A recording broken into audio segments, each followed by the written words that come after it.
여러분, 혹시 생각해 보신 적 있으신가요? 지금의 영국, 우리가 알고 있는 그 전통의 나라가 사실은 수백 년 동안 끊임없이 흔들리고 무너지고 또다시 일어서기를 반복했다는 사실을요. 그리고 그 과정에서 벌어진 한 번의 잘못된 판단, 그리고 한 번의 뜻밖의 기회가 오늘의 영국을 만들어 놓았습니다. 바로 지금 그 흥미로운 영국 역사의 여정을 저와 함께 차근차근 걸어가 보실까요? 안녕하세요, 여러분. 오늘은 조금 긴 역사 여행을 떠나보려고 합니다.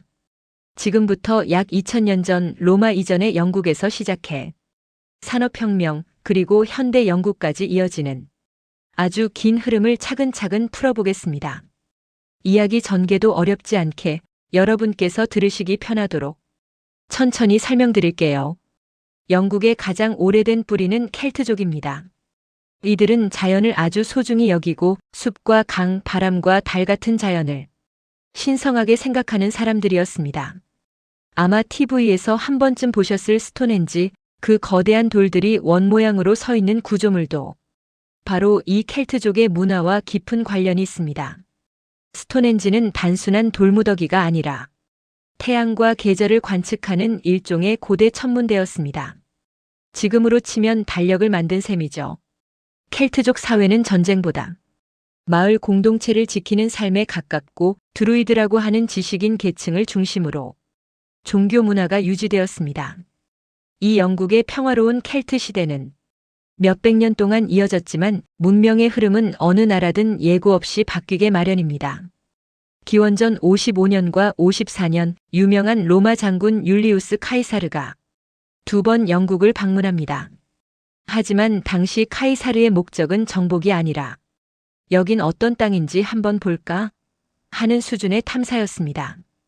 그는 갈리아 현재 프랑스를 정복하면서 영국 부족들이 갈리아 부족을 지원한다는 사실을 알게 되었고, 그럼 어디서 어떻게 돕는지 확인해 보자며 건너온 것입니다. 카이사르의 방문은 길지 않았고 큰 변화도 없었습니다. 그러나 이 짧은 방문이 매우 중요합니다.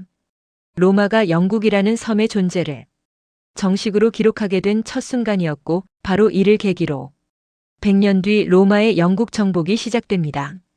역사에서 관심이라는 게 얼마나 무서운지 보여주는 대목이죠. 시간이 훌쩍 지나 드디어 클라우디우스 황제가 영국을 완전히 정복합니다. 이때부터 영국에는 큰 변화가 찾아옵니다. 로마식 도로가 생기고 물길과 항구가 정비되고 시장과 목욕탕, 극장이 세워지고 로마의 법과 언어나 문화가 전해졌습니다. 대표적으로 바스라는 도시에는 지금도 로마식 목욕탕이 남아있어 영국의 로마 시대를 생생하게 볼 수 있습니다. 하지만 영국의 로마 시대는 평화롭게 끝나지 않았습니다. 5세기 초 로마 제국이 쇠퇴하면서 영국에서 로마군이 모두 철수합니다. 이제 영국은 수백 년 동안 로마의 보호 아래 편히 살다가 갑자기 스스로 나라를 지켜야 하는 상황이 되어버렸죠. 힘이 약한 나라가 외부의 침략에 얼마나 취약한지 영국은 뼈저리게 체감하게 됩니다. 그 틈을 타서 유럽 대륙에서 앵글족, 색슨족, 유투족이 들어오며 영국 곳곳에 정착합니다. 이들이 만든 나라 이름에서 지금의 잉글랜드라는 말이 나왔습니다. 앵글족의 땅이라는 뜻이죠. 이 시기를 칠왕국 시대라고 하는데 영국은 여러 작은 왕국으로 나뉘어 제각각 흘러가던 시기였습니다. 그리고 또 하나의 거대한 위기가 찾아옵니다. 8세기 말 북쪽에서 바다를 건너 거친 전사들이 나타납니다. 바로 바이킹입니다. 이들은 빠르고 가벼운 배를 타고 영국의 해안 마을을 기습 공격했습니다. 그런데 바이킹은 단순한 약탈자가 아니었습니다. 공격도 하고 정착도 하고 농사도 짓고 무역과 교류도 했습니다. 그래서 영국 북부와 동부는 바이킹 문화가 깊숙하게 자리 잡습니다. 이 위기의 시대를 지켜낸 인물이 바로 알프레드 대왕 엘프러드 더 그레이트입니다. 알프레드는 놀라운 사람이었습니다. 패배에도 도망치지 않고 숨어서 병력을 모으고 새로운 군사 전략을 세우고 영국 역사에서 거의 처음으로 국가라는 개념을 확실히 잡아내었습니다. 알프레드가 없었다면 잉글랜드는 지금과 같은 모습이 아니었을지도 모릅니다. 영국 역사에서 가장 유명한 연도는 아마 1066년일 것입니다.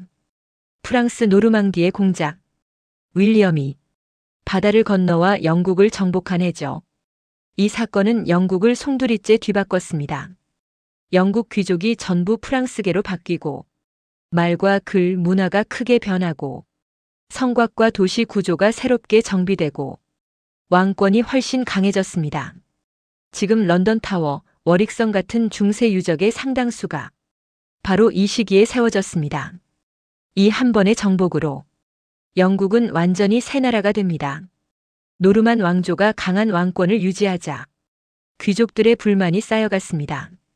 결국 1215년 영국의 왕 존자는 귀족들에 밀려 마그나 카르타에 서명합니다. 이 문서의 핵심은 단 하나입니다. 왕도 법 위에 있지 않다.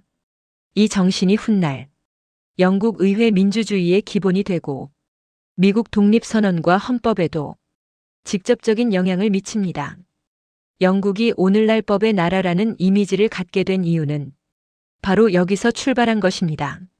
15세기 후반에서 17세기 초까지 이어진 튜더 왕조는 영국 변혁의 시기였습니다. 특히 헨리 8세는 결혼 문제 때문에 교황과 맞서며 결국 영국 국교회를 만들어버립니다. 이 한 번의 선택이 영국의 종교, 정치, 교육 구조를 모두 뒤바꿔 놓습니다. 그리고 그의 딸 엘리자베스 1세 시대가 오면 영국은 완전히 도약합니다. 스페인 무적 함대 격파, 해상 무역 중심 국가로 성장, 연극 문학 예술의 황금기, 신대륙 진출의 본격화. 이때부터 영국은 세계사에서 주연이 됩니다. 18세기 후반 영국에서 시작된 산업혁명은 전 세계의 삶을 바꿔놓았습니다. 증기기관, 기계식 방직기, 철도와 증기선, 대규모 공장 시스템, 이 모든 변화의 출발점이 영국이었다는 사실은 정말 놀라운 일입니다. 영국은 세계의 공장이 되었고 해가 지지 않는 나라라고 불릴 정도로 광대한 식민지를 가졌습니다. 세계대전과 식민지 독립을 거치며 영국은 다시 하나의 유럽 국가로 돌아왔습니다. 그럼에도 불구하고 영국은 여전히 세계 문화의 중심입니다. BBC 같은 미디어, 옥스퍼드 캠브리지 같은 명문 대학, 프리미어리그, 영국 왕실 전통, 뮤지컬 대중음악 문화, 오랜 전통과 현대 문화가 아름답게 공존하는 나라, 그것이 오늘날의 영국입니다. 오늘 우리는 2000년의 시간을 한 번에 걸어왔습니다. 로마에서 시작해 바이킹, 노르만, 튜더 왕조, 산업혁명, 현대 영국까지 한 나라의 역사가 이렇게 수많은 변화 속에서 만들어진다는 것 참 신기하지 않나요? 다음 시간에도 세계사의 흥미로운 이야기 그리고 삶에 도움이 되는 지식으로 또 찾아뵙겠습니다.